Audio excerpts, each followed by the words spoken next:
Look, you got to battle with this every day. It's come down. In the first quarter alone, we're down 42%. But in March, it was 69%.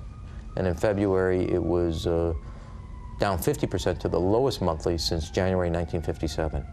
So we started a thing February 1 of we picked 20 of the kind of hottest areas, representing about 4% of the geography of the city. But we're committing 20 to 25% of the shootings, homicides, and robberies. In that area, in that small area? And that's, of the city, 4% of the city's geography was committing 20 to 25% of all the problems. So we created strategic saturation teams, and we would put the officers literally every 5 blocks.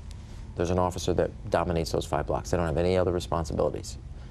And it is in those 20 zones that are part of the south and west side of the city have a concentration of police presence that have tipped the scales and allowed this reduction in both.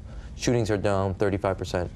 Homicides, as I said, overall for the first 3 months are down 42%. And I think that's been a key piece. Now, policing and doing it well is one thing. This prevention makes that number not a one-time gain, but I want to lock it in with making sure no kids get in trouble in the future by having the right choices today. Third, I believe in preventing criminals from getting access to handguns, and if they commit a gun crime, serving the time. And so stiffer penalties. You've talked about a minimum sentence, right? 3-year minimum. 3 years. And then lastly, I want the role of parents. They have, we just passed another tougher enforcement as it relates to our curfew law. Those are your kids. You have a responsibility. Get them indoors. Make sure they're in the house when they're supposed to be in the house, and there will be a penalty if you're not. Because parenting, you can't walk away from your responsibility. And we need to encourage, incentivize responsible parenting. Now, in addition to not only our shootings and homicides are down, we're at a 4-decade low property crime. Burglary's down, auto theft is down, sexual assaults are, but last year was down 8%. The first quarter it's down 8%. Lowest level in 4 decades.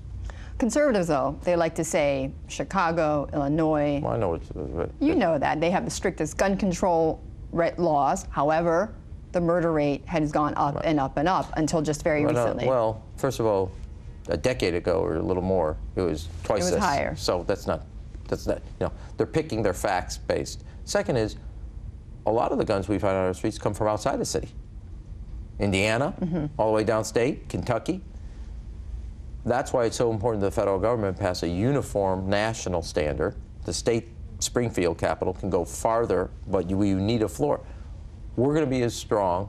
Our laws here are and you as believe good. They should be stronger still? Totally. Everything. I mean, I was the one that passed for President Clinton both the assault weapon ban and the original Brady bill 5-day waiting period.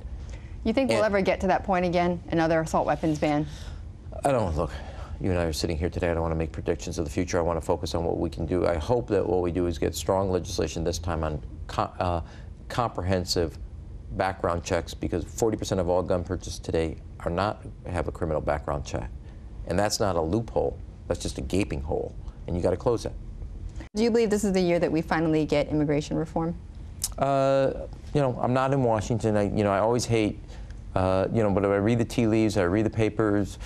Well, you penned an op-ed recently about immigration. I know, but you're asking me to, yes. But that's not about the op-ed. You asked me about my prediction of what Washington does. And so my view on that is, I think the dynamics are right.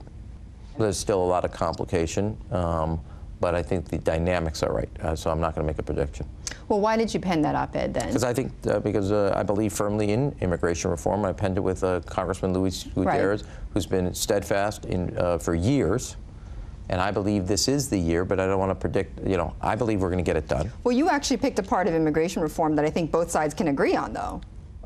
Look, this is bringing the cost down for citizenship? Well, I want to bring it down for families.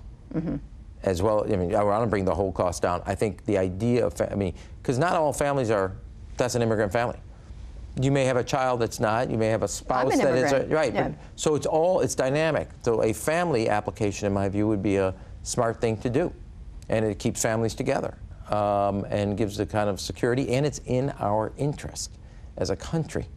almost 70% of the patents coming out of the computer science school have an immigrant attached to them.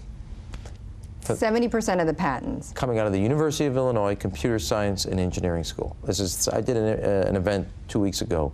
It was a data, and it was like with the head of Caterpillar. Mm-hmm. Doug myself, Oberhelman. yeah, Doug, I, a number of CEOs. It was CEOs for immigration reform. I mean, I know our statistic here. Right. 50% of all applicants for small business licensing have an immigrant associated with it. What more could mayors like you do, though, to try to push this through? Well, I think it's, we're continuing to do our work. I'm going to speak out and work with my colleague and friend Luis Gutierrez and add my voice, and it's in the interest of the country, and I think our, cities are the most dynamic part of the economy, and we got to continue to push it.